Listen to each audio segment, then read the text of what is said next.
So this is super cool. This is a tide book that you get when you buy the season parking pass for the Tillamook County parking, which is different than the state beach parking, and we have both. And they send you this tide book, which in the 80s and 90s, particularly the 80s, these tide books were really frequently distributed by many maritime adjacent businesses, or like any sort of surf shop, or even like fishing shop, or I guess this is for fishers, but yeah, all the surf shops would give these away, and the lifeguards would give them away, and it was like such a coveted thing because I was really taught as a youth to really respect books and respect texts, and you know, it'd be like this cool little book that you could own as a kid, and look up where the tides were going to be every day, which of course now is all online, and negative tides are in the red, where the tide is particularly low based on some sort of like average tide point. And I looked in the key, and it mentions that the negative tides are in red, but it's so interesting in a cool way. On this day, come into focus, how does that work?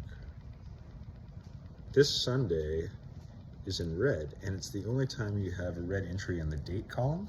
And this weekend is also a longboard and surf contest, which I'm not participating in, but going to spectate and hopefully be able to surf outside of the contest zone where it's permitted and check it out a little bit today. But this is red, so I'm imagining that might mean like no fishing this day, which would mean that they're going to be able to have the longboard contest where the boats also launch sometimes, which is closer to the point and more wind protected, which will be important today because there's definitely some winds forecasted.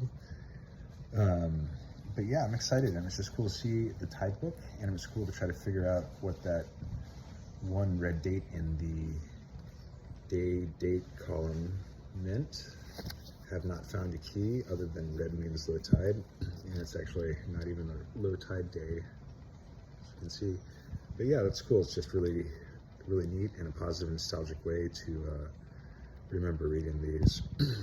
And I'm glad they sent this to me. I'm definitely using it as sort of a, I don't know, what do they call it, swag at the snowboarding events when they give you stuff. I like it.